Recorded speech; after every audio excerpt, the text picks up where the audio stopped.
The Bit.Trip is a collection of 6 arcade titles from developer choice provisions. Each title is essentially a minigame which challenges your reaction speeds. While you may not like all the titles on offer, there is definitely enough here to validate a purchase.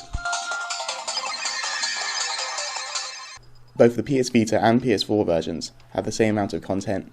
Better yet, the title is cross-buy, which is a huge plus.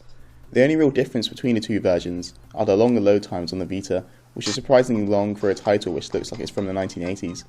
The problem stems from the fact that you have to go through multiple menu screens in order to select and then play a game. It is not a massive issue, but it is a little annoying.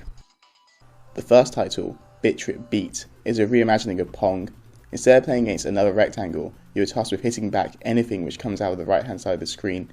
The game gradually gets harder and harder due to the variety of very cleverly designed levels. To control your rectangle, you have to use tilt controls, but no matter which system you're playing on, the gyroscope is very responsive. Each phase ends with a cool boss battle, which makes getting through the levels completely worth it.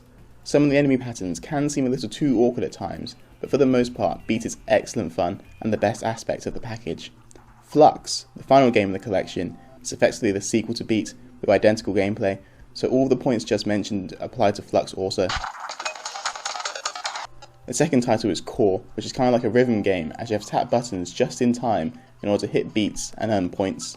In a similar vein to Beats, the patterns of the dots become more and more challenging as time goes on. There are 3 levels to beat, each taking around about 15 minutes each, so it is possible to see all of Core in just one sitting, but nevertheless, the innovative gameplay is simple but entertaining enough to become addictive. The third title is Void, a bullet hell game which lets you control a black hole which grows whenever you touch a black square. The idea is to avoid the white squares at all costs by expanding and shrinking at the right times. Void is definitely one of the weaker titles as there is not much to it, so a lack of gameplay developments makes the title feel repetitive very quickly. The fourth title is Bit Runner, a grueling 2D platformer which tasks players with dodging an onslaught of obstacles.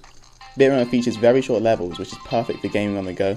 Unfortunately though, Bit Runner does have a bit of a learning curve as the jumping, kicking and sliding takes some time to get used to, and it does not help that touching anything other than power-ups results in having to restart a level, which can be really frustrating considering that some of the levels go on for what seems like an eternity. Nevertheless, due to the challenge, beating each and every level feels very rewarding. The fifth title is Fate, which is essentially a twin-stick shooter on rails. The on-rails mechanic means that dodging enemy fire is much harder, but in return, the unique experience forces players to think outside of the box in order to survive. Some of the power-ups feel a little weak, but the general twin-stick mechanics are more than enough to have a blast with. All of the games feature great retro-style visuals that ooze charm. The blocky exteriors and bright colours become more and more enticing as you play. The only issue is the font of the writing, which looks right for this type of genre, but is hard to read in the thick of battle. The audio, however, is flawless. The sound effects have that awesome Atari 2600 feel, meanwhile the background music perfectly complements the 8-bit action on screen. The retro presentation is easily one of the best aspects of the game, but is definitely more suited to the PS Vita than the PS4.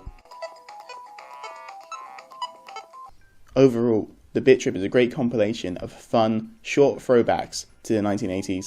While individually, each of these games is short and can be a little repetitive over time, together they create a package filled with variety, creativity and innovation, and a platinum trophy.